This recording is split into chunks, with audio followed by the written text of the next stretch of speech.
And we are live. Episode Welcome. 2. Welcome. Hi, Grant. Hi, Justin. How are are you you doing? Look, I'm great. I'm great. I'm It's fantastic. Friday afternoon. It's a beautiful day. A wonderful day. Our first ever live stream. Without Jimbo. Yeah, no Jim. No Jim this week, but that's okay. We don't need him. It'll be better without him. Let's hope. Ouch. Today's show, we will be talking about how to make money with photography or with your camera in 2023. What to do, what not to do. There's a fly in my studio. Get out of here. Especially if you're new to making money with photography, maybe new to photography itself, or if you've been doing it for a long time, but you just want to take that step into maybe part-time work or even eventually building a full-time business. That's what we're going to talk about. And I think the best way to get started is to ask Grant, do you remember the first time you got paid to take photos? It was probably real estate, and I think it would have been for a rental property. So it would have been about $100. Okay. So someone that you knew just that worked for a real estate agent?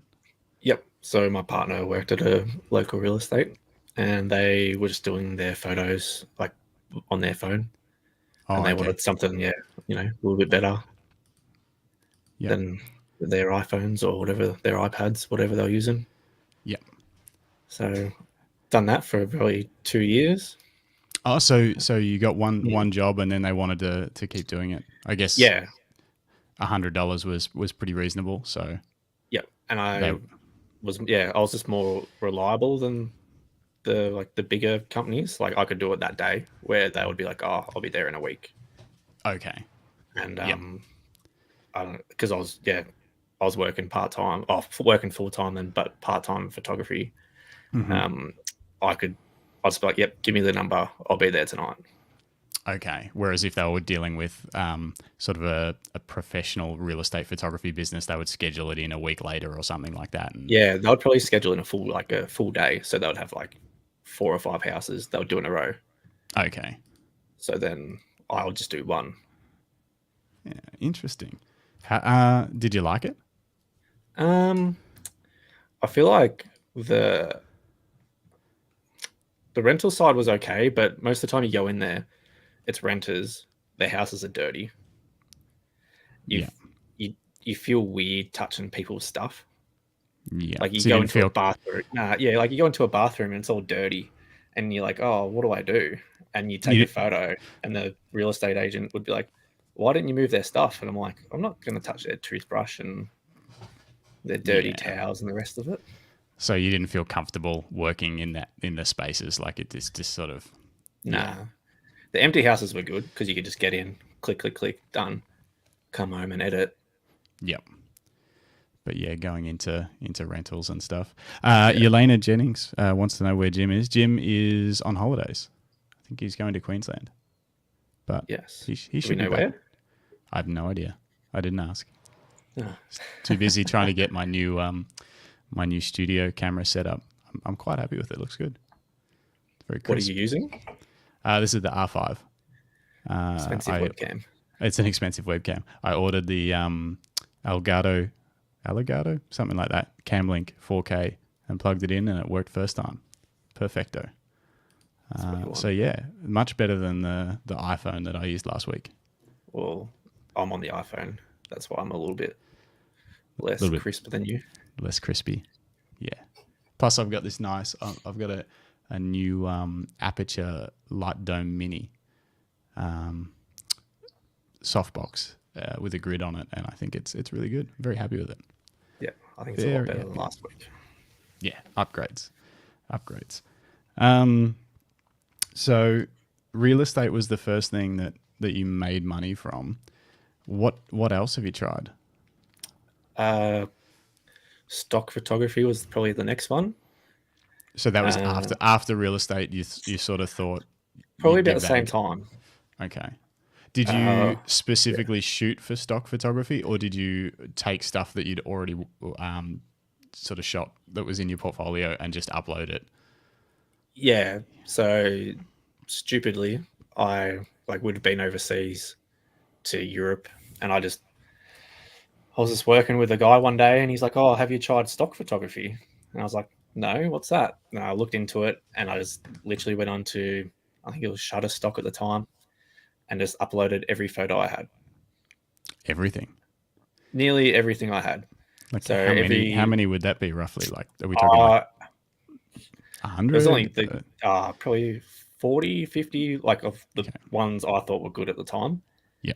Looking back, they probably aren't. And they're not really stock photography type of photos. They were more just the landscapes and all that I was doing. But yeah, so I went from Shutterstock, then I put them onto Getty, Okay. and I reckon total for 8 years would be $150. Wow. Total And income I over 8 years.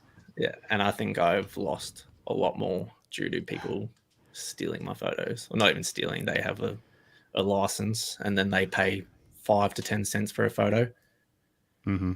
And then, like, in the Bendigo Advertiser domain, properties use my photo of the fountain. Oh, I, wow. I opened up and I was like, I swear that's my photo. And then, yep, went back exactly the same. Like, it was my photo, and Yep. I got paid 10 cents.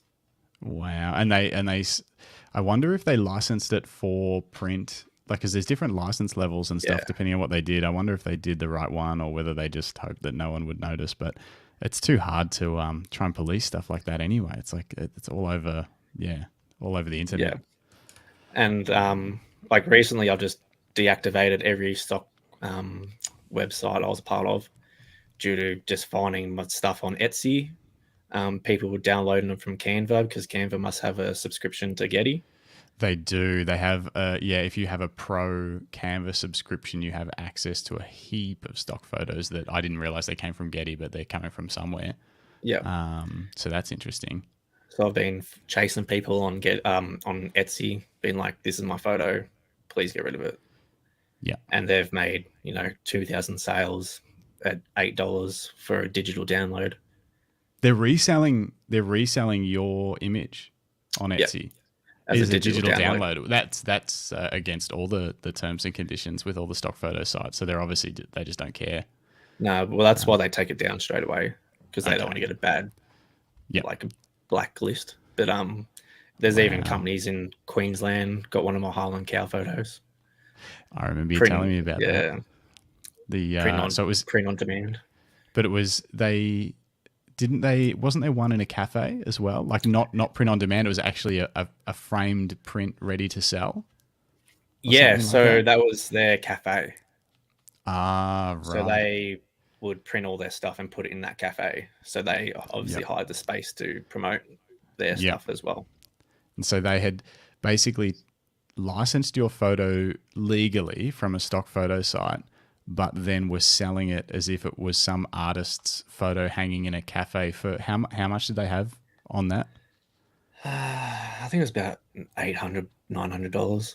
Yeah, so they were charging fine art print prices on something that they just licensed off a stock photo site. Yeah. That's terrible. Very misrepresentative. So, and the way I found out was a lady from the Sunshine Coast messaged me on Instagram being like, "Do you have any more of these photos available?" And I was like, "What do you mean?" I'm like, "Where did you see that?" And she's like, "This is your photo, isn't it?" And they actually had my name on there, Grant Fleming Photography. That's how she found it. Oh no. And that's how I got onto it. They were essentially pretending that they were selling you on behalf of you, but they were going to they had paid you some cents and they were going to keep the full $800, obviously minus whatever they'd spent to print it out and frame it. But yeah, that's so dodgy. Yeah, that's why as soon as that happened, got rid of everything. I'm waiting. I think I got $100 from Getty on the way somewhere. Mm-hmm. But I haven't seen a cent still.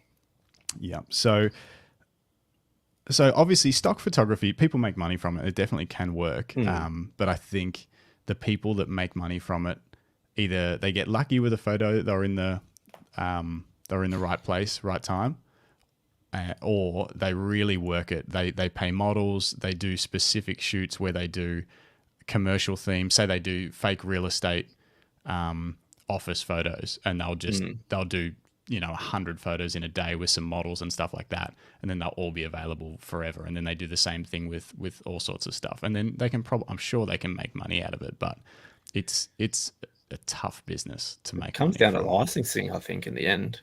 Yeah, like what you license it as. Exactly. Shots by Jeremy. Shots by Jeremy says that's so bad. He is quite unhappy for you and your story. Yes, it was bad. But I was talking to the barber when I was getting my haircut, and his dad's a stock photographers. Okay. Photographers. Photographer. Photographer. Yeah. Yes. And he was just putting like the keywords or hashtags or whatever they use, and just saying Ukraine, Russia, war, even though it was just like he would go down to the CFA where they blow stuff up and take a photo of that. Oh, and then he was tagging it as that, and people were buying it to license it for news articles and stuff, but it was nothing. It was, nothing to do with that. That's interesting. That sounds very so very good shady marketing tip. Yeah. Yeah. So, what you're saying essentially is the people that are doing it are working the system pretty hard to try and get money from it. And it's got to be something you'd have to work and want to be interested in, which I've never been. I've never really tried it, but it's interesting to hear your story that you gave it a go and it was mostly frustrating, and $150 over 8 years works out to, a couple of coffees a year, maybe. If that. In money. So so you wouldn't, in general, for someone looking to sort of make part-time income in 2023 with their camera, you wouldn't say go out and take a heap of photos and put them on stock photography.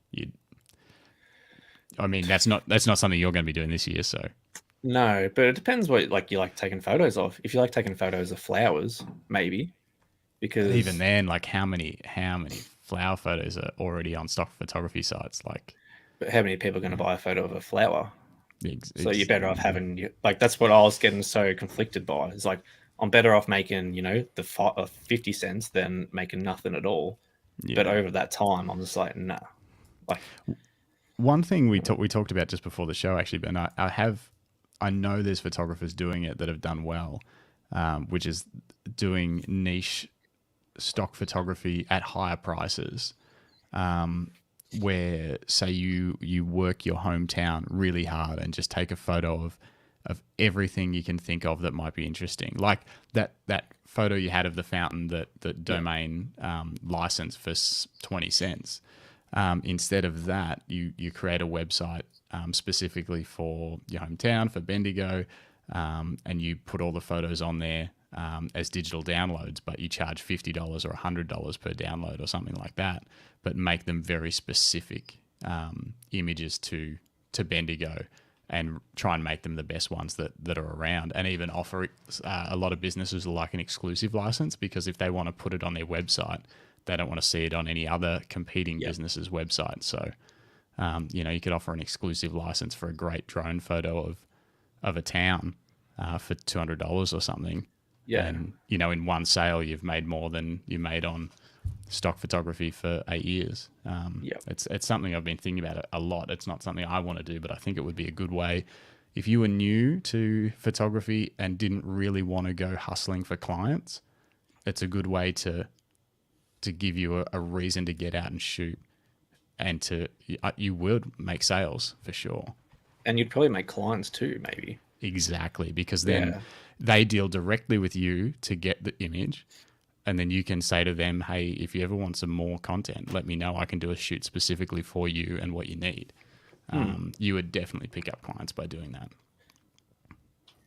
I think it would be a good tactic. Yeah. What are you going to be doing in 2023 to try and make some money? Are you trying to make money with photography in 2023? Yeah, because I want a new camera. So if you had the camera you wanted, would you be trying to make money with photography, or you would still want to? making money or just shooting and then, I don't know, if you got just shooting stuff that you like and you're getting paid for it, I reckon it's different to getting paid. Like if you're doing weddings, you're like you're working. But if then like if you're out, say with your buddies snowboarding, and then you get some cool photos and they flick you a couple of bucks, I reckon that'll be more benefit. Like it'd be better for me. I'd enjoy it a lot more. Yes, yeah. There's definitely I've done both a lot over the last 10 years, and there's been plenty of times I've worked for free to do Yeah, projects that I'm really interested in. Snowboarding was one of them. I did a lot of free work before I got paid doing that, and even when I did get paid, it wasn't much, but I was still stoked to do it. But yeah, at that point, I was still making money from shooting weddings and things, so it had to balance out with that to make sure that I still had enough money to live. yeah, I wouldn't have been able to survive purely off snowboard photography, that's for sure. But yeah, it's if you need a new camera, different story altogether. that's it. Yeah, so like I'll do a few weddings here and there, see who wants me, who doesn't. Like I've just updated my website, mainly focusing on smaller weddings, as I don't have as much time as everyone else. Who's everyone Just else? like a full-time photographers, like Okay, let's so say you're worried, Jim. yeah, Jim, for example. Yeah, So you're worried about competing with people that do it full time. So you want to try and carve out something that's a bit of a different offering at a lower price point, I assume. yeah, Yeah. But for the people that don't need all day coverage and all that sort of stuff. yeah. Just they just want the ceremony, a little couple of family photos afterwards, and And that way weddings it are, gives you. weddings are obviously they're a tough one because you've got to be very professional, even if it's a side hustle, because you can't show up late, you can't have crappy camera gear, you can't have no backups, all that sort of stuff. But it's good on the other hand if you've got a Monday to Friday 9 to 5 job, most weddings are on the weekends. It works perfectly. Like you can usually do both. Yeah, it's a good side hustle. Yeah, a great side hustle. I before I went full time, I had booked in 23 weddings for the upcoming season and had shot a few while I was still working. So yeah, it's probably the only photography business model I could think of at the time that I was able to kind of build while I was still working full time, and then have enough guaranteed work to know that I could pay my bills. Because weddings book so far in advance. That's the other thing. So I when I quit my job, I had 23 booked already. So I was like, okay, even if a couple of these don't go ahead, I've still got quite a lot of work guaranteed, and then I could start hustling from there to try and grow the business. Yeah. And then obviously if you got onto a few like recurring commercial jobs as well, at least that way you have like income coming in. Yeah, well, that's the other thing, and that's obviously what worked for you for a while with real estate. You're not going to try and get into that again to fund your new camera? No, I don't think so. Why not? Definitely.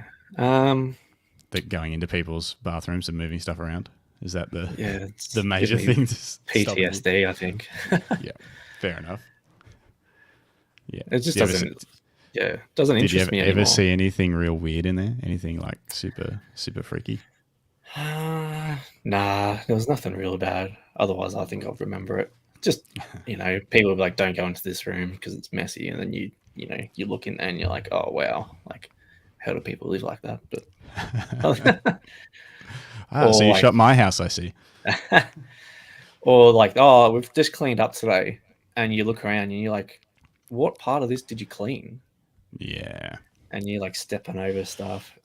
And it's just like, I literally would be like, "Oh, I took a couple of photos, walk out, call the real estate, and be like, I can't take photos of this. Get me back when they're out." Yeah. So mainly weddings. What about working with businesses? Like, what about commercial stuff? So not real estate, but trying to, like you say, find some businesses that want ongoing work. Is that something you've ever done or worry about, like, or have thought about? I've been thinking about it. So my partner Eilish, she's been telling me for quite a while now, just, like reach out, start contacting companies, Yeah. be like, I can do this one for free. And then later on, obviously, if they like it, they'll be like, all right, we need some more work done.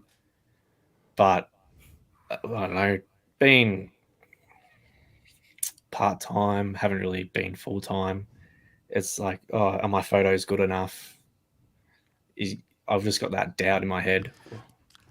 Good Where enough I for what know though? To shoot that's commercial stuff? Because yeah, in my opinion, like weddings are a little bit more stressful because a commercial shoot, you can always just say, you can just redo it or say sorry and not charge them or whatever. yeah, You can't redo a wedding day. Obviously, if there's a commercial shoot that's like you've only got one chance at some yeah, huge thing, maybe that's different. But yeah, in general, they're a lot less stressful for me than shooting a wedding. And like you say, you can start. I've always thought it would be interesting to go to businesses and offer them a free photo shoot, where you give them, you literally shoot for free. You might even say, I'll give you a couple of free photos. But yep, from there you can purchase photos from your shoot for something cheap, like $25 each, or the whole shoot for 200, and just start yep, cheap and then slowly sort of ratchet it up from there. It's one of those things a lot of people talk about. Don't undersell your photography and don't undercut people and don't charge too little. But to get your foot in the door, I don't think there's anything wrong with giving businesses basically an offer that they can't refuse, so that you can build your portfolio and show them some value. It's just charging a lot because people say that oh, don't undercut yourself, like you should charge what you're worth, but that doesn't mean people will pay it. no. Yeah. And people are just like, why would we pay you when we can take a photo on our phone? Exactly. But they just don't understand. But I've been reaching out to companies though. Who have you been reaching out to? Some snowboarding companies in Japan. Because you're going there next week. Yep. Yep. Fly out Tuesday. But I've messaged them, been like, look, I'm happy to come on a tour. I'll pay my own way. I'll take some photos for my portfolio. I can use them. You can use them. It's a win-win. Yep. And I've had one response being like, we do tours on these days, but no like real genuine response. And the other company didn't write back. There's a bar in town that I've know the owner of, and you might know the owner of this one too. Oh yes, a rooftop bar in town. I'm aware of the one. Yes. Yeah, I've actually shot there before. Okay. I was part of the opening promotion. I remember. Yeah. So I was drinking there that night. Yeah. So I've messaged him again, and hopefully get up there sometime soon. Yep. Yeah, and I mean that's a big one. Like food, obviously, it's hard to shoot. If you specialize in it, you can get good at it. And it used to be very sought after. It's probably a little bit more commoditized now because everyone's got a menu online and all that sort of stuff. So they've all had to have photography done at some point. But it's still, there's a lot of restaurants in Bendigo alone, let alone the ability to travel. You could definitely make a name for yourself doing it, but there's a lot more. I found there's a lot more to it than I like doing natural stuff, but the setup food shots that people do, it's a lot of work. Yeah, they're very good, the people that do that well. I was watching a YouTube episode the other day, and two photographers went out, I think down Melbourne, and they just went into every cafe and it's like, hey, I'm a photographer. Do you need any photography done for your website, Instagram? And I think they went into about 10 cafes before they got one person to be like, yeah, I need photos. And then done. So then they made $150. Yeah. And then start though. I mean, recurring work after that, because I think the guy wanted photos of his car the next day, and it's just hustling, just going to ask people. I mean, that's hard if you're doing it as a side hustle, but I mean, that's how they got. You could wait weeks to try and get someone to inquire with you on your website or something, and they just went out and found it. Speaking of websites, that was actually another thing I'd noted down here, that for someone that has the ability to make a nice, plain but nice Squarespace website or something like that, if you're a photographer that has those skills, which you should have those skills, because if you want to make money from photography, you probably should have your own website. Actually, you definitely should have your own website. Yep. Don't rely on social media to be your home base for your business online. And if you can make a nice website for someone, the ability to walk into a business and say, hey, I can take the photos and make your website. Like, you don't have to do anything, because getting the photos together and then getting a website made, business owners often don't have time to think about it, and they don't want to think about it. Like, if you wanted to offer a business something they couldn't refuse, you could take photos and make the website where they've had to pay nothing. And then once it's done, show it to them and say, if you would like this, it's $750. It's ready to go. Yep. Photography and website done. Like, something, I'm just talking like 2 pages, like just a basic business website. Doesn't have to be something super functional. About us menu. That's what you exactly need. Whatever it is, depending on the type of business, just a very basic, it could be a mechanic. It's just some photos of the workshop. It's some photos of the front, list the services, very, very simple Squarespace template or something like that. And hey, it's ready to go. Yep. $1,000, photography and website all done. And worst case, they say no, and I don't know, use the template for someone else. Yeah, that's it. Just have a standard standard setup for it. Yeah, exactly. And then the next business, you find a different style and make it suit them. But yeah, most smaller businesses, they don't need the world's fanciest website. They just need something that's got up-to-date photography, their location, decent SEO, sort of basic setup, so that they're going to get found on Google, which is usually the thing that people get wrong. I don't know. I see that as a big opportunity where you could merge a couple of skill sets together and just get it done for people without them having to put too much work into it. Yeah. Speaking of that, do you have a website? I have a lot of websites, but I currently don't have one for my photography. But I have. So yes, Lucky Straps, which is my main business. We make camera straps for photographers. You might have heard of it. I might have. You might have. But yeah, luckystraps.com, that's our online store for that, which I made. But we've also got the website justinandjim.com.au, which is our wedding photography website, which I don't shoot many weddings anymore. Jim shoots pretty much all of them. But I help build that website as well. And I used to have my own personal website, and I kind of let it lapse, but that's on the list for things to do this year, is to bring that back and focus on the work that I've been doing with mountain bike photography, snowboard stuff. So more sports, and the industrial work that I do, the industrial commercial stuff for rescue training, going into mines and working at heights and that sort of stuff. I really don't have somewhere to feature all of that, and I don't update my Instagram enough. So I need my own website again. Yeah. At least, you can, just have a portfolio on your website. And if you're not big on Instagram, which I don't know. I think Instagram is a bit of a waste of time, really.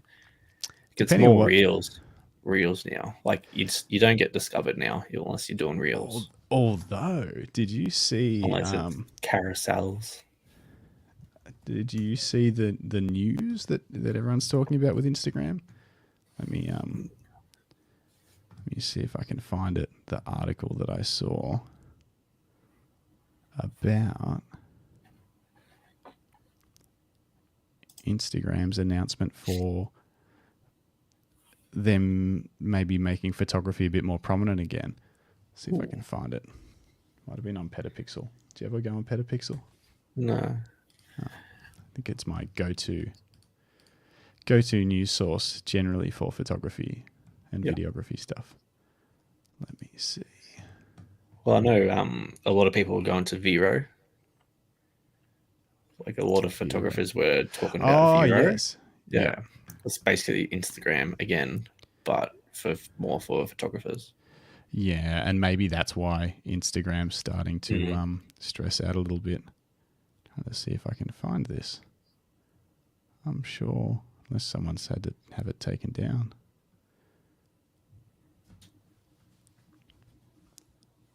Sure, it was only this morning. But basically, they were saying that they're looking to no longer have the Reels button as the most like the main button in Instagram. Yeah, Like they're going to maybe change that to be slightly less prominent. Yeah, this is the one I was looking for. That they over focused on video last year, obviously trying to compete with TikTok, and yeah, that they have a number of photographers who have been upset, and they're still leaning into video, but photographies will always be part of Instagram. So it sounds like maybe they won't push Reels quite as hard yeah. against photos, and maybe bring like they might go back to where it's a bit more balanced. So I'm excited to see if that becomes, I don't know, comes back to normal a little bit. I mean, I posted a photo the other day and actually got a little bit of traction, which was weird. Yeah. Well, I just know like all the photographers now, they're not posting photos; they're posting videos of them taking photos. Exactly, because it And was they're all getting got pushed harder. yeah, and it'll be like they're all got mirrorless, straight in the viewfinder, bring it out. You see it. It's just the same thing, but it's just like Same just not posting their photos anymore. So it's like, are they actually enjoying taking the photos, or are they just making content, making content behind the scenes content? Yeah, yeah, it's interesting. I mean, that's a whole nother way to make money with a camera, is kind of trying to become more of an influencer and get paid to promote things and stuff like that. But it's a tough road these days, and a long road to build enough of an audience that you could make money from being an influencer. Is that something you've ever thought about? Like, since you lean towards landscape photography, is that I think an option? I don't think I could be an influencer. Why? I'm just not. I don't know. I just don't think I influence enough people. I'm not that interesting. Well, I you never couldn't know. go out there and be like, oh, walk around in a skimpy bikini, Hey, that would get the jump into views. it. Yeah. Yeah. I feel like it would be a lot of hard work. Definitely. Yeah. I think it takes people a long time. I follow a photographer, videographer called Jason Morris. He's bought some straps off us in the past and made some videos about us, and I follow him now. He's a great videographer, but he's put a lot of work into to Reels. I don't know if he's on TikTok, but he definitely pushes Reels and Shorts really hard. And I don't know how long it takes him to make all that stuff, but man, I don't know how he gets any of his actual commercial work done, because he puts out so much content. But it's worked. Like, his following's grown by a huge amount, which is awesome. It's great to see. But yeah, I can imagine he's working hard to get that happening. If you could definitely like dedicate the time to it, if you just made like 30 reels and just scheduled them day after day, I feel like you would pick up a lot of traction. But then you've got to keep it going. Yeah, that's exactly right. Yeah, and you've got to be interesting too. Like you say, you got to put out content that people find exciting. Otherwise, it's not going to get pushed by the magical Instagram algorithms, and people won't see it. So, yeah, it's not something I've ever really leaned into, but it would be interesting to try it. But I think I'm more excited about trying it with longer form YouTube stuff, like actual deeper content than reels. But that's the plan. That's part of the plan with this podcast. Yeah. Speaking of that, how did the GoPro microphone go? Yeah, good. I tried it on some So we're talking about the media mod. Where is that Yep. media mod gone? For, this thing. For the Hero 11 that I got. Not in focus, but you know what it is.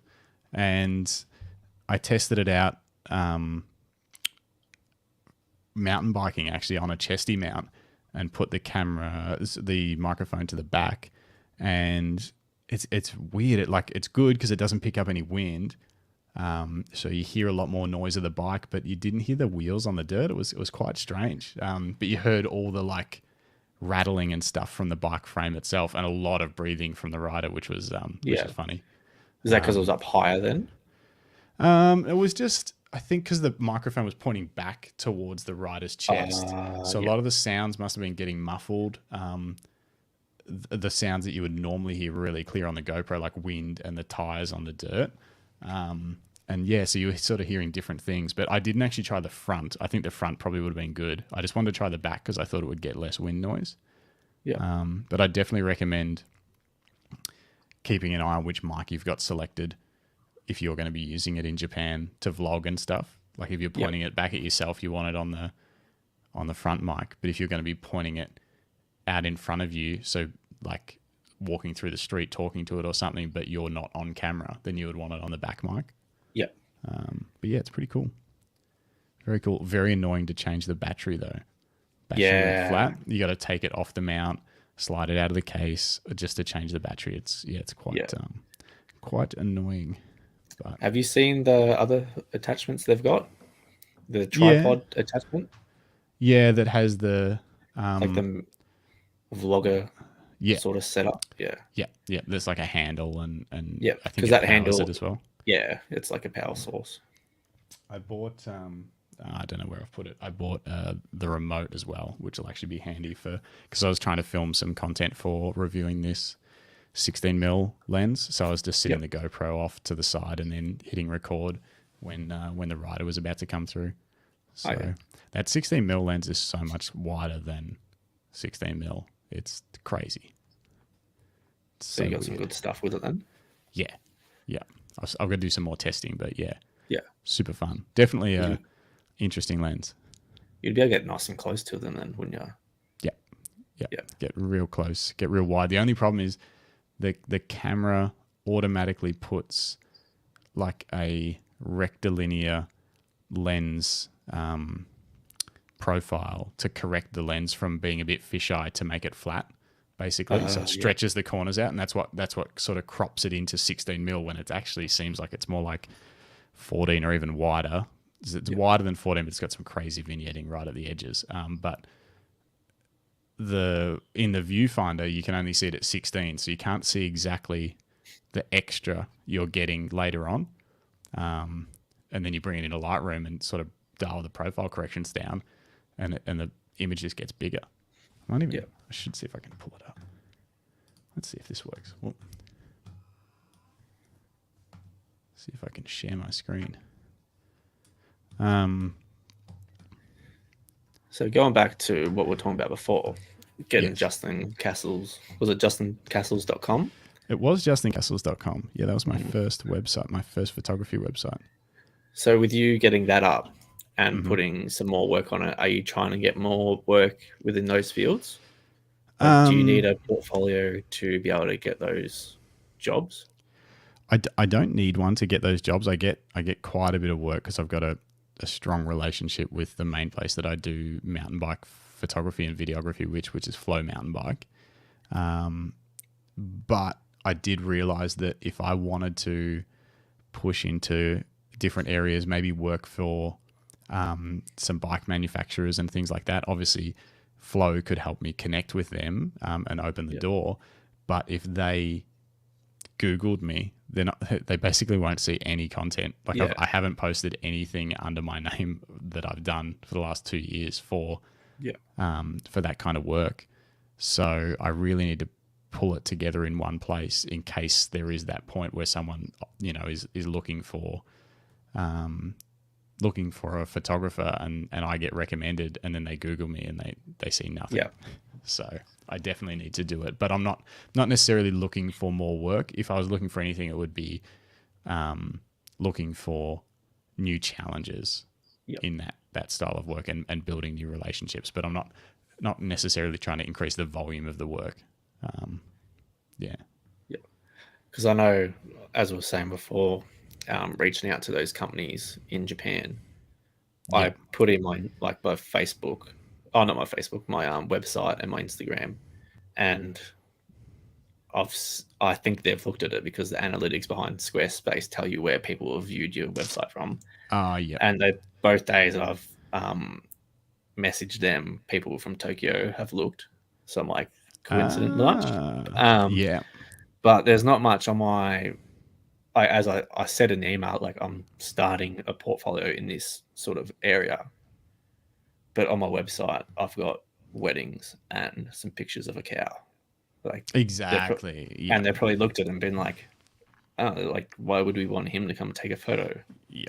Which is what I was saying in terms of I think if you want to go on one of these snowboard tours anyway, and it's something that you'd like to do while you're traveling, and you're happy to spend the money to do it, whether they want photography or not, just pick the tour that you think will be the most fun for you. But take your cameras and go there with a plan to get some really good photos for your portfolio, and then give them to them for free. Yeah, and that's what I was gonna do. I think. Yeah, and then just maybe get to build a relationship with them. But worst case, you come away with some images you want from your portfolio, and you also get to have a fun experience that you were going to do anyway, hopefully. So, because it is really hard if someone, if you tell them that you can do, snowboard photography on their tour and there's nothing on your website, that even relates to that, it's very hard for them to make that leap. They're like, well, what's he know about it? Exactly.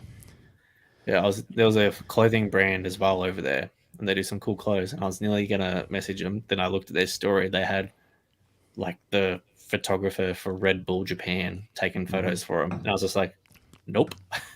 Exactly. You're almost better off to contact the guy that shoots for Red Bull Japan and say, hey, if you need any behind the scenes shots of you working, let me know. Yeah. I'll follow you around for a day and create some content for reels and stuff like that. Just, because it's tough. So to get into doing snowboard work, I definitely, like, the first stuff I shot for free. I was on a tour anyway, that I paid to go on, and I wanted to do that for fun. It actually had no strategy to try and, become a snowboard photographer or anything like that. I was just super into it. I gave photos to all the people that were on the tour. I let the tour company use them all for free, whatever you want. And then the relationship slowly evolved in the right direction, by me giving them value. Like, they need to see value before they'll then take a chance. It took them a while, and they took a chance on me by giving me a free trip. So I still had to work for free, but the trip was paid for. And I took that responsibility pretty seriously and worked my ass off as if I was getting paid my full day rate. And then that led to more trips and more trips. So and COVID ruined it all. I've got a buddy who I've messaged ever since my partner's told me to, branch out and start messaging more people. Mm-hmm. I've probably been more active in the last 2 weeks than I've ever been before. I've got a buddy who he snowboards up in Mount Buller for a bit. Okay.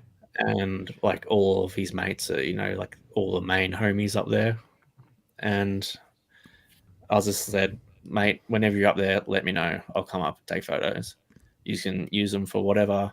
I just want to build up a strong portfolio. Yeah, perfect. But it's more park though. Like, I'm more, because what's behind you? Like someone shredding on a mountain.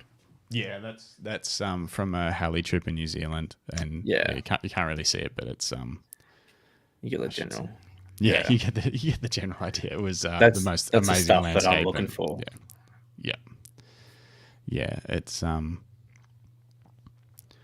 you've got to be to get in the locations to get the shots. The shots aren't actually that hard to take. Like Yeah. it's just being there when it's happening. That's Yeah. the hard part.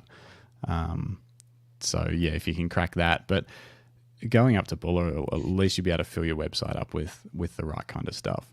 And that is where it does get tricky, where if you want to make some money shooting weddings, but you also want to, try and crack into sport, you almost need two websites, or maybe, use the website for booking weddings and making some money on that side of it. But then you have a separate Instagram profile or something like that you run, something that's more focused on the area of work that you're trying to grow long term. Like your main passion and your main focus. It is tricky to try and do it all under one brand. Yeah. Well, I don't promote any of my wedding stuff on my Instagram. Yeah. Where I feel like a lot of people find people on Instagram. Yeah. They do, for sure. Yeah. And they want to see proof that you're the safe choice. So even if they found you on the website, they'll probably still want to look at an Instagram feed and see lots of work on there and stuff like that. That's why Jim books so many weddings, because if someone looks at our website and our Instagram and stuff, they just see just hundreds of weddings of couples, and it's like, oh, okay, they're going to show up and they're going to do a good job. It's safe. Yeah. So the more, and I mean, hey, we started. I started with booked my first wedding. Booked my first wedding was actually an ex-girlfriend that, and I shot her wedding for $500, I think it was. Yeah. And at that point, I had just taken some photos at my sister's wedding. I wasn't the main photographer there, but I just took some photos while I was there with the main photographer's permission. And then I booked, with the photos from my sister's wedding and from my ex-girlfriend's wedding, I booked my first actual wedding package. Which was like a $3,000 wedding package, because it included two photographers, and that's when I booked Jim. That's when I met Jim, basically, or started our professional relationship, because I needed a second photographer, because I'd created this. I created a low package, a medium package, and then a high package. And pricing, kind of structure, everyone's like, oh, everyone will book the medium package, so you need to have a low one and a high one. And the high one, to make it higher, I made it two photographers all day and made it $3,000. And so people would maybe book the one that was like $2,200 or something for the middle one. Yeah. But the first main client that I got booked the top one. So then I had to go out and find the second photographer, and that was Jim. And that's how Justin and Jim was born. Yeah, right. How did that first wedding go then? It was stressful, but pretty good. Pretty good considering. They were fun, really cruisy couple. It was in Echuca. It was a great wedding, but yeah, it was stressful, because you just don't know what they're expecting. And honestly, I still have that trouble now, even though I know I can do a great job in any situation. But it's wondering what expectation they have and whether you're going to fit that or not. That's what stresses me out, because they might be imagining something completely different. Yeah. At least now, obviously you've got a pretty big website with a lot of photos. They should know what they're getting. That's what I was saying, is that's what makes us the safe choice is, they can look on there for hours and just see so many photos from so many different situations and different couples and all that sort of stuff. And it makes it very, very clear what we do. So it would be odd for someone to book us and then go, oh, this isn't what I wanted, because we do the same thing at every wedding, Yeah. What else can make money with a camera in 2023? I know what I wouldn't be doing, and that's trying to sell NFTs. I don't think I'd be worrying about that too much in 2023. Certainly not saying they're dead or anything. And if you know all about it, then go for it. But if you're just thinking of ways to try and make money with a camera, NFTs would not be one I would put at the top of the list. I've got 3. made. 3 NFTs. Yeah, none sold. None sold. No. Yeah. Yeah. I didn't know you'd made any. That's interesting. Yeah, Do they're you, do not. you, do you have any story? How did it go? What did you do? Um, I was just following a photographer on Instagram, and he's a pretty big landscape photographer, and he was getting into the NFTs. And I sort of just he was posting and posting, and I just got onto Twitter, and he was posting on there because that's where I think most of them start posting about their NFTs. Yeah. And I messaged him, and I'm like, mate, I need you need a code to be able to log on from another creator. So I messaged him. I'm like, mate, I'm looking to, I think it could have been Founder, maybe could be the website. I no longer have access to it, but so I got onto that, and I didn't realize that you actually had to pay money to mine the NFT. I have no idea how it works. So like you pay for it to be created, Minted. and then everything, I think minted, yeah. And then everything you do after that, you've got to pay again. So like I think mine's worth 0.1 Ethereum. Okay. And then if you want to change it to 0.05 Ethereum, you've got to like pretty much remint it. Oh wow. So then you've got to pay again. So you're really spending like $50 per mint, and then you've got to try and sell it. Yeah. And then people buying NFTs of like weird stuff, and you're like, what? Like I didn't like. I was doing it. I didn't understand, and I wouldn't do it again. There's a lot of hype around it. I didn't get too deep in it, but I did meet a lot of people that were deep into that world and had projects or bought and sold fairly expensive NFTs, and I still don't quite understand it. I think the technology is super interesting and something will come of it, but as of right now, 2023, it's probably not something that's worth pursuing when you could just go and find a real client in your hometown and create some value for them, and they'll pay you. Yeah, but it's very cool that you tried it. Yeah, the photos I used weren't NFT worthy, I don't think. Yeah, but what is? I mean, yeah, exactly. You can NFT anything. So if you're not going to do NFTs or stock photography in 2023, another thing that I saw, I did a little bit of research for this podcast, and some of the lists of how to make money with a camera that come up are pretty interesting. There's a lot of suggestions on creating an online course or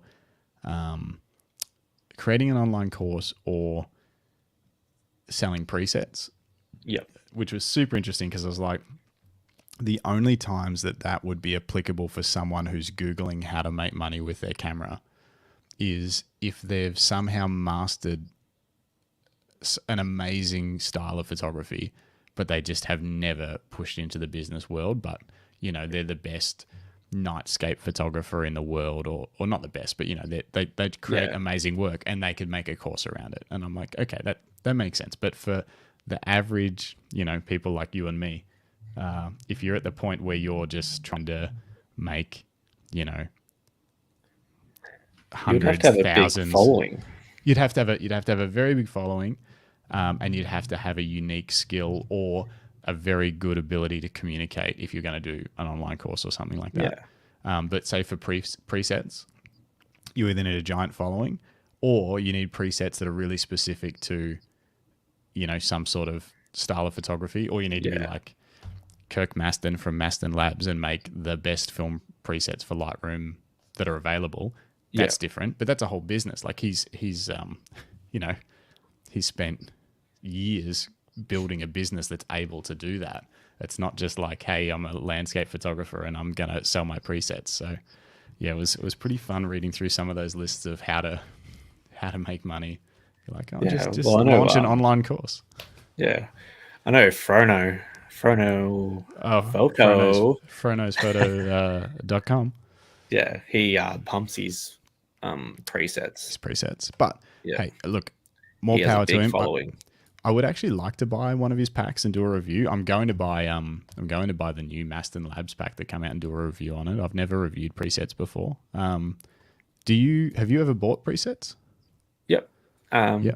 The Peter McKinnon V3 and V4. Oh yeah. Do you use them? Yeah. Yep. Yeah. So most of my autumn photos on my Instagram Mm-hmm. would have been the V3 version of Peter McKinnon. Okay. Just like it's just good, like I was getting it like similar anyway, but then it's just good to see like where they're getting it from. That's the only reason I brought them. It was like To learn. to learn, like, and to Yeah. see like how close I was getting it. Yeah. Like just like they're obviously you click it and then you move it to wherever you need it to be. So Yeah. it's just like a baseline. Yeah. I agree. I agree. I read an article that said stop wasting money on presets. You should never buy presets from some, I think they call them influencer photographers, like Peter Yeah. McKinnon or something like that are just flogging their presets and stuff. And I was like, look, presets aren't that expensive. If you're short on money, don't waste your money on one. Just, I don't know, go on YouTube and try and learn how to edit and make your own. But if you've got $50 to spend on a preset pack or something like that, and like you say, learn, especially if it's from a photographer that you've followed for a while, so you've seen their work. And what I've found is I've been able to take a preset, because one thing I've noticed is with most presets packs is they're very heavy-handed and they don't suit all types of, like, you couldn't put them across an entire shoot. They're very that when someone sells a preset, they want to like do something wow, but then if you put it on the wrong type of photo, it looks horrendous. Yeah, it changes colors way too much. Whereas I've always been like chasing this perfect preset that looks the way I want it to look, the way I'd like it to look in my head, but it works on every photo. That's my dream. Yeah. I still haven't figured it out yet. But to try and get closer to it, I'm getting close. To maybe I'll sell my presets one day. To get closer to it, I have bought presets in the past, and then I've ended up taking bits and pieces from, like maybe it's the way that they worked with like the HSL sliders or something like that. Yeah. And I've learnt something from that, and then I've been able to tweak a different preset with that style and slowly morph into, and that's honestly the wedding preset that you will still see on all of Jim's work and all of my work going back 5 years probably is still very close to the preset I made 5 years ago. We've probably tweaked it a couple of times slightly, but like it was born from a Visco preset that again was like a film style one, but it was too heavy handed, and I basically reworked it so that it was just more universal. And we put that on we put that on the entire day, start to finish. Yeah. Every single photo, same preset. And then we tweak from there. Yeah. The Lightroom presets that they've got on now aren't too bad. Like they've got I think it's like light skin, medium skin, deep skin or dark skin. They're pretty good. They've definitely, Lightroom have put some work into that side of it to try and have an offering, because they never used to have much that was useful. But yeah, I've been playing around with a lot. But that's the next thing on my list was Maston Labs released a new preset pack. I think it's called Founder Plus or something. And he's modified his film presets to be more universal and less aggressively film emulating. And I'm like, that's what I usually do to his stuff if I've bought it in the past. So I'd like to see what he's done. And then the other one is, I'd love to buy something like from Peter McKinnon or from Fro or something, just to see. I just want to see what they're like. Yeah. See and do a review of it. It'll be very interesting. I have the Peter McKinnon ones if you want them. Well, we can't do that. It's illegal, isn't it? If you were to show me, maybe I can use them on your computer. Yeah, of course. I don't know what the law is. I feel like you should get the Frono photo. A Fropack 9 or whatever he's up to. Oh, he's got a bundle going at the moment. Does he? Yeah. You'll have to buy it. Let me see if I can share my screen. Let me show you this 16mm lens. It's crazy. So this is from the weekend? Entire screen. This was from Monday. Nope, that's not it.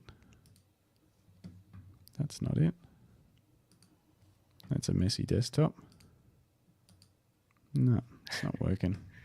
Those screenshots of us. Yeah, there were. For some reason, I can't get it to do its thing. Try again.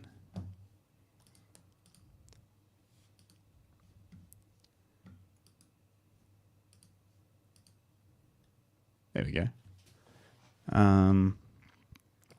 So that was shot with a 16mm, and that's with corrections on. Yeah. So profile corrections. But if I turn so I've got profile corrections enabled. I'm going to leave them enabled, but just pull the distortion down and watch how much more of the scene you can get in. Yeah, right. Before, like, that's where the vignetting gets aggressive. Yeah. But and obviously if there were Yeah. lines in this, about 28 or 30. If there were lines in it of a building or something like that, you might have to work around, and it's going to have a bit of a fisheye look. But yeah, if you compare that to, yeah, it's like your crop and writing, isn't it? Yeah, but that's what takes it to like a rectilinear 16mm. But I used it mainly for that sort of more of a fisheye look. It was super handy. So yeah, I'm keen to explore it a bit more. The light was pretty harsh this day, but keen to have a play with it and see what else we can get out of it. But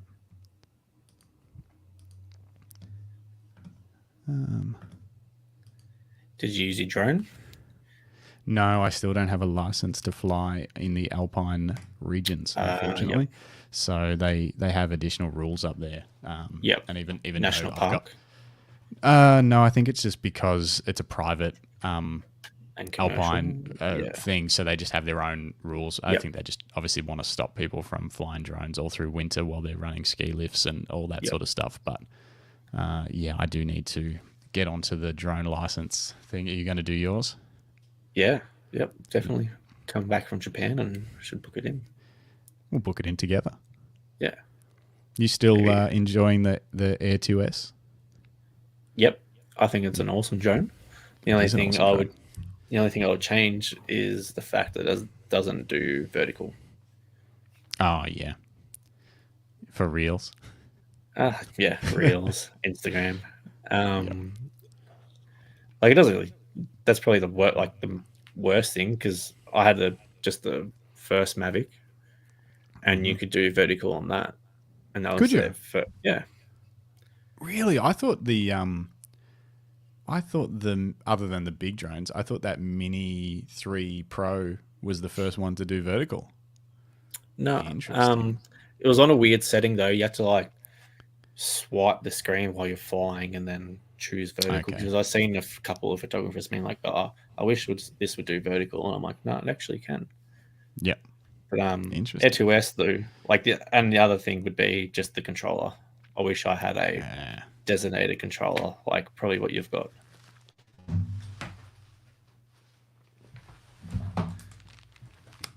So upgrading to the Mavic 3 Classic from the Air 2S,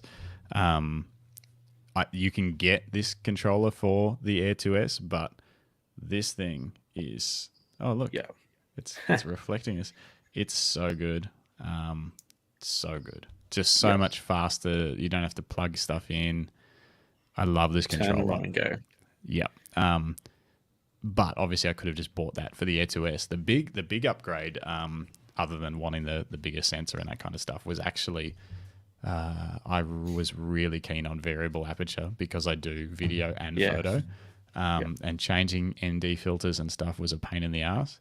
And now I can basically, I might try and get a one-stop ND filter or something just to knock down the light a tiny bit. But even without it, I can basically shoot video and photo in the same lighting conditions without having to land the drone and take an ND filter off, which is a game changer for what I do. You just push the aperture a bit, and then it makes it more. I'll shoot at 2.8 for a photo, and then shoot it if I have to, f9 or whatever. Yeah. It just whatever. Just crank it right up to crush that light. Yeah.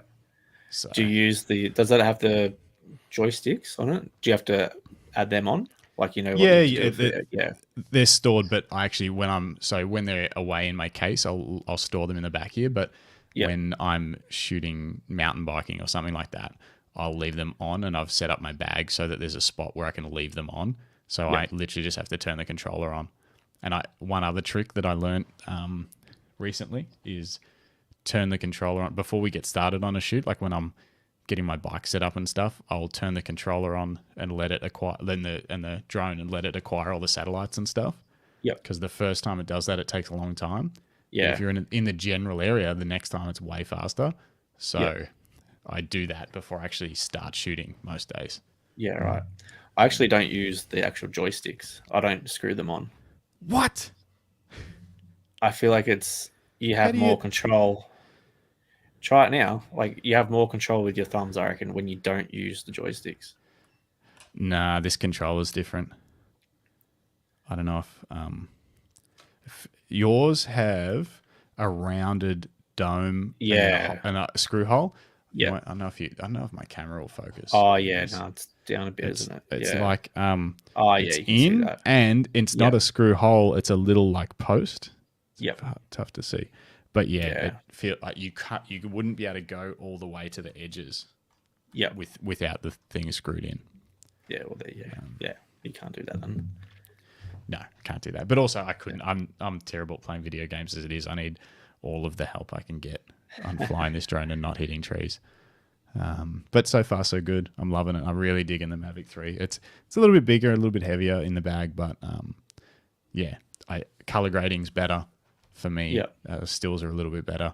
Not a game changer. Like the Air 2S was fine for the small clips that get put into videos, but digging it. Actually, I have a cool drone shot idea in my head for Bendigo. Ooh, do it. As if it were, the stock photography we're talking about. I think you should do that.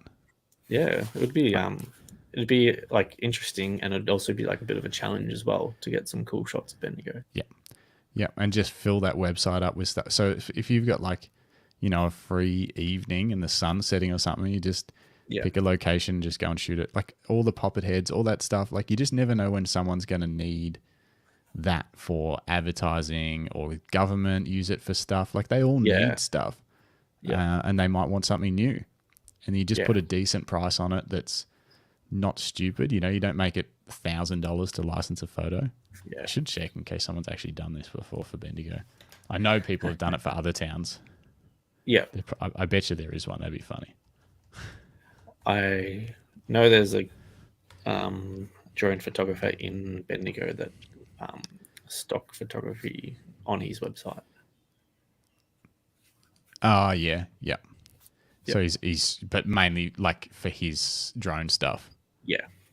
Wow, this is interesting. Your digital presence is about to take off. Bendigo stock photography. Yeah, it looks like someone's doing it. Wow. Can we sell it to them then? Who's made this though? Because they also do SEO services and website design and stuff. Yeah. Sign up today. Photos of Bendigo. Oh, it's AJ Taylor. Oh, that's cool. He's a photographer in Bendigo. Okay, so someone's already doing it. You'll have to compete with him, and it looks like he's doing a great job of it. So good luck. I thought I had a unique and interesting idea, but that's the thing though. Now it's like if you think you've got an idea, go on to Google it. Yeah, it actually wouldn't surprise me though. You could talk to him. He probably accepts, submissions of other photographers. Yeah, depending on what he's willing to. Yeah. Does it say how much he's selling them for, or is it just the links to his pricing and stuff doesn't actually work? So maybe it's not as advanced as I think it is. It's got a lot of followers. 600 followers on Instagram. Yeah. But yeah, very cool. Very cool. Doesn't mean there isn't room for more, but I didn't know anyone was doing that specifically for our hometown yet. That's the thing though. You're like, even when I was setting up my website for the weddings, I'm like, why would, like, there's always more room for people to do stuff. Like, You don't want to let the fear that there's other people doing it already stop you from trying. yeah, Yeah. that's basically what I'm trying to say. Yeah, but you can make a calculated decision though too. If there's already 10 people doing it way better than you, maybe there's a different angle you can take at it rather than trying to compete with someone that's, killing it or whatever. Yeah. But yeah, it's just finding everyone's got a different price point, different style they're after. Like custom. There's so many different customers that people can fill the needs of. Where you don't really have to compete. You just find something that you do well and do that. Yeah, pet photography, anything. Have you thought about pet photography? I have. I marketed it for a little bit. I feel like Bendigo, it might be like a good spot to do it now, but when I was trying, I don't think many people were. It was before COVID. I had a couple of people message me, and then I'd say the prices, and they're like, "Oh, I don't really want to pay that much to get a photo of my cat." Yeah, I But think you got to start yeah, cheap. you see people down in, like, there's one in lady in Melbourne that does it, and she is charging mega bucks and selling albums and the rest of it. Yeah, yeah. If you build the name and the portfolio, there's a few people taking great photos. I think what's that other one? Ragamuffin photography. That's the one I'm talking about. Oh, that's the one. Yeah, yeah. But the photos are good though. Yeah, like real good. There's a lady down in Phillip Island, I think, as well. Yeah, I was really researching that back in the day, but I feel like if you went down to a dog park and offered like $5, $10 for one photo, you'd nearly, I reckon you'd sell a few on like a busy Saturday or something. Definitely. I mean, you could try it a different angle. I mean, you've got a few different networks, friends networks, the gym that we go to. There's a lot of dogs there. Throw something out there where you more go, $50 sessions.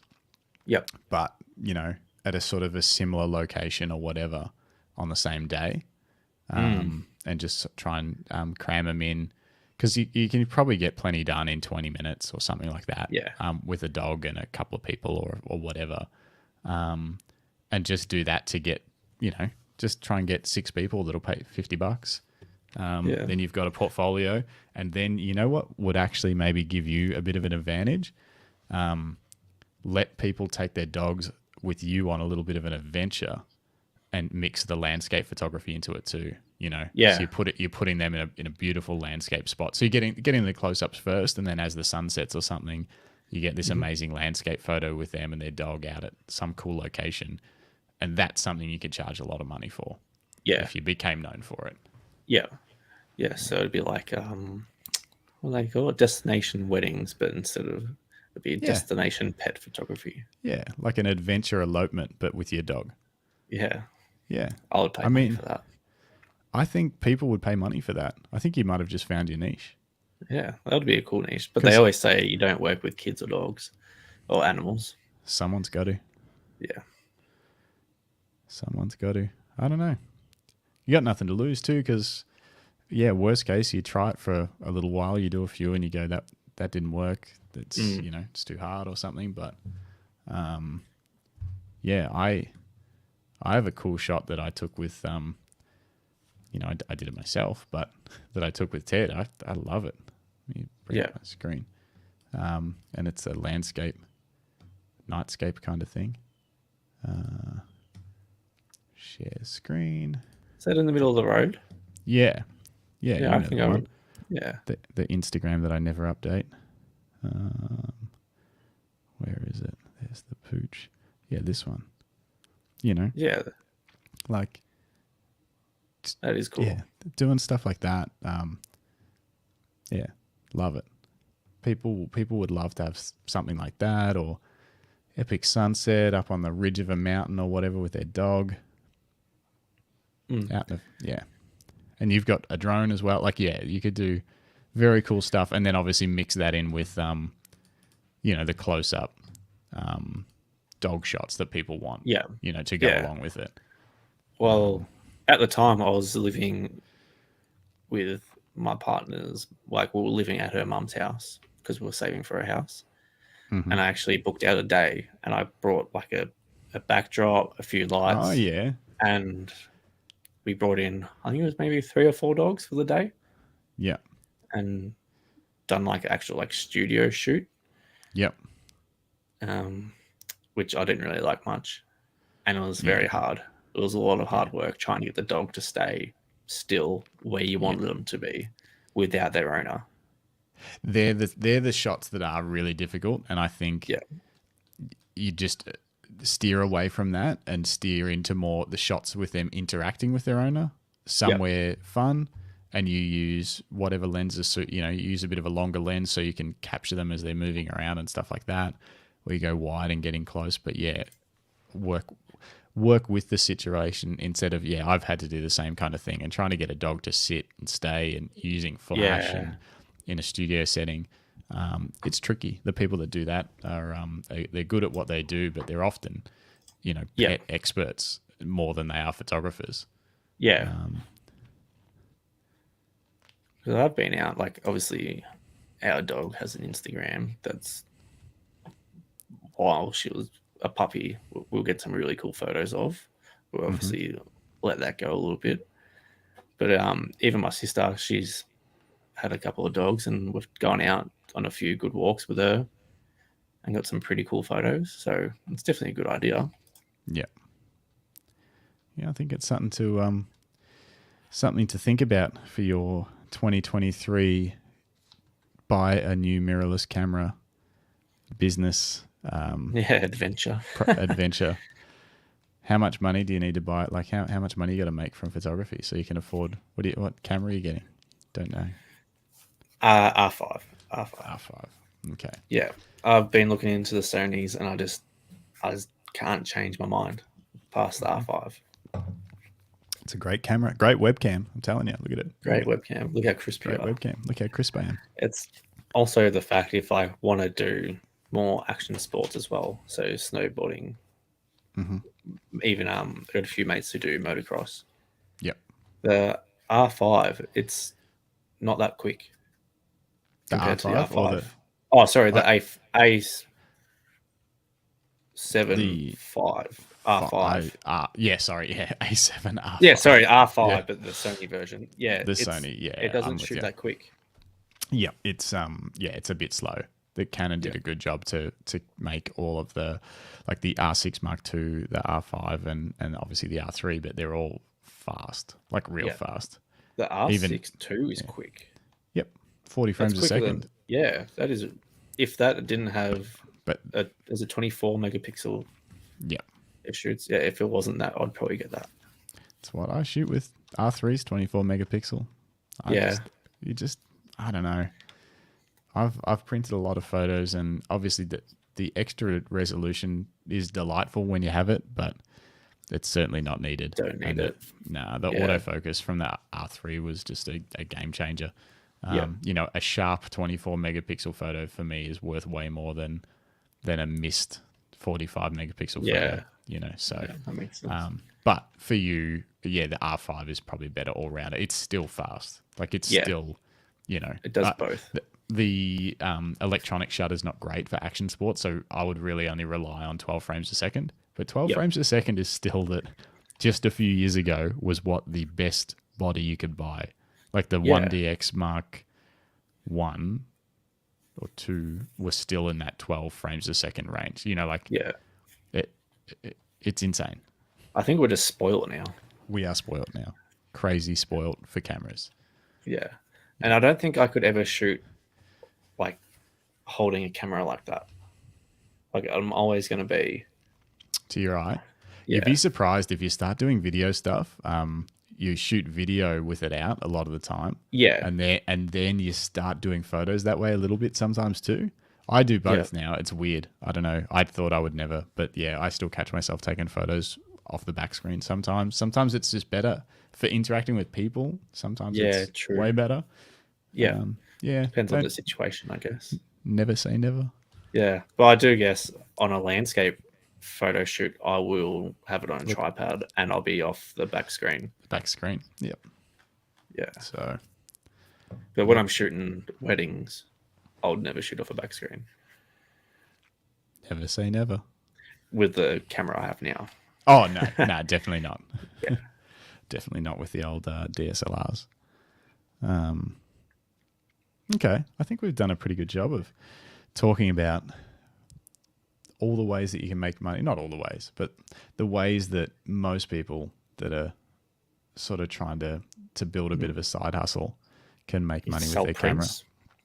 Have you ever sold prints? I've sold a few. Yeah. Not as many as I'd like.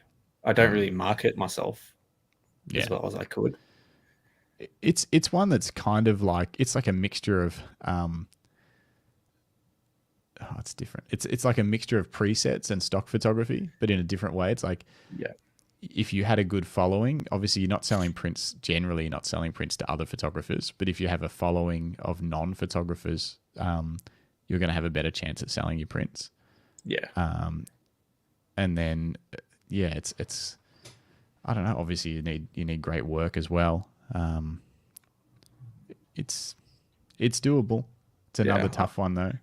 I'm going to go to a market, I think, this year. Maybe just get a few printed out and just have a certain amount and just see how they go. Yeah. People it needs to suit their house and their style and stuff like that. People don't care as much about who made it anymore. They're more, unless you have that following and you can tell a story about you as the artist and things. But at a market or something, often people are just looking and thinking, oh yeah, that'll suit. I'll buy that. Yeah. And I feel like if it's in their face too, they're more likely going to be like, yeah, I want that, instead of, it's like, when you go to the shop and you see something, you're like, oh, I really want that. But if you're on a website, you'd be like, oh no, you know what? I'll get it next week. And then you just forget about it. Yeah. Whereas I tell you what they will definitely buy a big print of, and that's them and their dog sitting on the ridge at sunset. That's a much nicer print to have in someone's house than some generic sunset photo of a place. Yeah. Yeah. That's what I'd be leaning into. One of the notes I had down here was, to make money with your camera, you just have to create value for people. So you got to find where you can create value for people and lean into that as hard as you can. Yeah. And, are you creating a lot of value at a market with photos and compared to doing something that's special and unique for a client, whether it's helping them grow their business or, creating memories of their pet or something like that. Yeah. There's a lot of value to create there. That's my opinion. Yeah. Because, having a photo of, say, I've got a few photos of Robe. Mm-hmm. And they're like, I've never been there, so why would I want a photo of that? Yes. Where? Yeah. And then if they're getting a print done of that trip that we done with them and their pet, it brings back the memory. So every time they see that, they'll remember like how they're feeling the whole trip. Yeah. Same of any shoot, I guess. That's exactly it. We should probably wrap this thing up. Let me see what other notes I had here. Is there anything else you wanted to talk about? Not on that making money sort of genre. Well, I think we're pretty good. Save it for the next episode if there's some other things. Save it for Jim. When Jim's back. If anyone made it this far in the podcast, leave a comment. Tell us what you thought. What he wants to talk about on the next episode. And thank you. Yeah. Episode 2 in the books. Done. Live. Done. I'll talk to you next week. No worries. See you later. Have a good night.